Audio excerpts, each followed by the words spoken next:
જય માતાજી, હર મહાદેવ મિત્રો. મારા જીવનના એક નવા પડાવની શરૂઆત કરી રહી છું ત્યારે જેટલા પણ લોકોએ મને શુભેચ્છાઓ આપી, મને પ્રેમ અને આશીર્વાદ આપ્યો હોય, દરેકનો હું દિલથી આભાર માનું છું.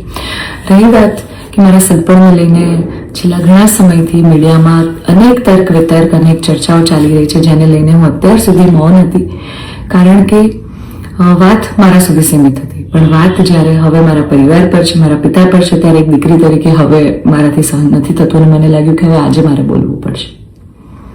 એક બ્રહ્મકન્યા હોવાનું, એક બ્રહ્મ દીકરી હોવાનું મને એટલું ગૌરવ છે કે જેને હું કદાચ શબ્દોમાં નહીં વર્ણવી શકું. અને હું અહીંયા સુધી પહોંચી છું એના માટે શિક્ષિત અને સમજણી જે બ્રહ્મશક્તિઓ છે, બ્રહ્મ સમાજના લોકો છે, એમનો ખૂબ ખૂબ ફાળો રહ્યો છે મારી આ જર્નીમાં. અને હું તો નસીબદાર છું કે મને 18 વર્ણના લોકોનો પ્રેમ અને સપોર્ટ મળ્યો છે અહીંયા સુધી પહોંચવામાં. મારો પરિવાર તો છે જ, મારી ઢાલની જેમ મારા પિતા છે મને સપોર્ટ કરવામાં, પણ આપ સૌનો પણ ખૂબ ફાળો છે. પરંતુ કહેવાતા સભ્ય અને મોડર્ન સમાજમાં જ્યારે અમુક 2-4 અસામાજિક તત્વો છે જે લોકો અત્યારે પણ દીકરીઓ માટેના રૂલ્સ અને રેગ્યુલેશન નક્કી કરશે કે દીકરીઓનું લિમિટ ક્યાં સુધી હોવી જોઈએ. દીકરીઓને ફ્લાય કરવા માટે પાંખો મળી છે, એને વીંજવાની અને એને કાપવાની વાતો છે. આ બધી દીકરીઓ અત્યારે તેજસ જેવી પ્લેનો ઉડાઈ રહી છે, યુદ્ધ કરી રહી છે, રણ મેદાનમાં છે, સંસદમાં છે, વિજ્ઞાન અને ટેકનોલોજીમાં છે. હમણાં ઓપરેશન સિંદૂર જે થયું એમાં 2 દીકરીઓ લીડ લઈને આપણને પૂરા દેશને ગૌરવ અપાવ્યું હતું. ત્યારે શું 2-4 આવા અસામાજિક તત્વો નક્કી કરશે કે એક દીકરીનો લાઈફ પાર્ટનર ચૂઝ કરવાનો શું એને હક નથી?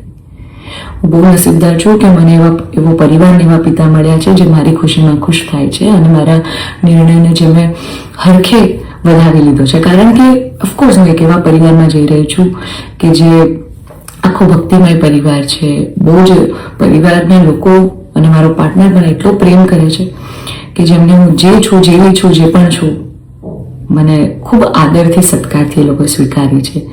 રાત દિવસ જ્યાં ગાયત્રી મંત્ર, નવકાર મંત્રના જાપ થાય છે, આવા પરિવારમાં હું જઈ રહી છું. મને ખૂબ જ ગૌરવ છે. એટલે હું તમામ બ્રહ્મ શક્તિઓ, સમજણી અને શિક્ષિત જે લોકો છે, બાકીના લોકોના મગજમાં નહીં ઉતરે કદાચ આ વાત, પણ જે લોકો શિક્ષિત છે, સમજુ છે, એ લોકોને નમ્ર વિનંતી કરું છું કે આવા 2-4 જે અસામાજિક તત્વો છે ને, કે જે દીકરીઓની પાંખોને કાપવાની વાતો કરી રહ્યા છે, પ્લીઝ એને સમાજમાંથી દૂર કરો. નકર આપણો સમાજ ક્યાંયનો નહીં રહે.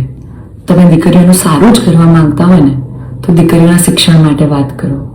નાની નાની દીકરીઓ પર જે બળાત્કાર થઈ રહ્યા છે એના માટે વાત કરો. દીકરીઓની પ્રતિભાને આગળ લાવવાની વાત કરો. ચલો, આ બધી પ્રતિભાને બધું તો મોડર્ન વસ્તુ થઈ ગઈ. હજી જૂના 18મી 17મી સદીના કુરિવાજો આપણા સમાજમાં ચાલ્યા આવે છે. હજી કેટલા બાળ લગ્ન થાય છે આપણને બધાને ખબર છે. સાટા પ્રથા ચાલુ છે જેની પીડિત હું પણ છું, તમને બધાને ખબર છે. દીકરીઓના પૈસા લેવામાં આવે છે. અલા, દીકરીઓને તમે ઘૂંઘટામાં રાખો છો અને તમે એમ કહો છો અમે દીકરીઓનું સારું કહેવા માંગે છે.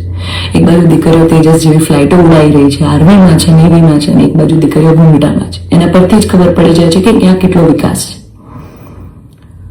હું દરેક બ્રહ્મ શક્તિઓને, બ્રહ્મ આગેવાનોને નિવેદન કરું છું, આજીજી કરું છું કે આવા અસામાજિક તત્વોને સમાજમાંથી હટાવો. જેટલા પણ લોકો હવે મારા પરિવાર વિરુદ્ધ કંઈ પણ પોસ્ટિંગ કરશે, કમેન્ટ કરશે, એમના વિરુદ્ધ હું કાયદેસરના પગલાં લઈશ. કારણ કે એક દીકરી તરીકે, બ્રહ્મકન્યા તરીકે, જ્ઞાતિના નીતિ નિયમો પ્રમાણે જ્યારે હું ચાલતી હતી ત્યારે નાતના જ કોઈક લોકોએ મારા પરિવાર પર ચીટ કર્યું, અમને અંધારામાં રાખ્યા. એક દીકરી એક સગપણમાં હોય અને તો પણ બીજી સમાજમાં ક્યાંક લગ્ન કરી લે, તમને 2-2 વર્ષ સુધી છુપાવે, તમને ક્યાંય નહીં. તો જ્યારે આ આફત આવી ત્યારે મેં નક્કી કર્યું કે ભાઈ હું આ રિલેશનમાં નહીં રહું. મેં મારા પરિવાર માટે સ્ટેન્ડ લીધો. અને કોઈ છોકરાને શું, જ્યારે પરિવાર માટે અને મારા પિતા પર જ્યારે વાત આવશે ને ત્યારે હું ભગવાનને પણ છોડવાની તાકાત ધરાવું છું. એ દીકરી છું હું, બરાબર છે? એટલે આપ સૌને નમ્ર વિનંતી છે કે જેમ દેશની દરેક દીકરીઓ પોતાના જીવનની શરૂઆત કરે છે, મેં પણ એક શરૂઆત કરી છે. આને પહેલાં તો કોઈ વિશેષ મોટો મુદ્દો બનાવવાની જરૂર નથી. અને આવા જે અસામાજિક તત્વો છે કે આમ કરશું, નાત બાર કરશું, અરે ભાઈ, તમને 5,000માં કોઈ પગાર પર નોકરી રાખવા તૈયાર નથી. તમે તમારા ઘરનું અને તમારું સંભાળો પહેલાં તો. અને આવા અસામાજિક તત્વોને, તમામ બ્રહ્મ શક્તિઓને, શિક્ષિત અને સમજણા જેટલા લોકો છે એમને મારી વિનંતી છે કે આવા સામાજિક તત્વોને તમે દૂર કરો સમાજમાંથી, જેથી દીકરીઓ ડરે નહીં અને એમની પ્રતિભા આગળ આવે અને સમાજનો વિકાસ થાય. જય માતાજી, હર મહાદેવ.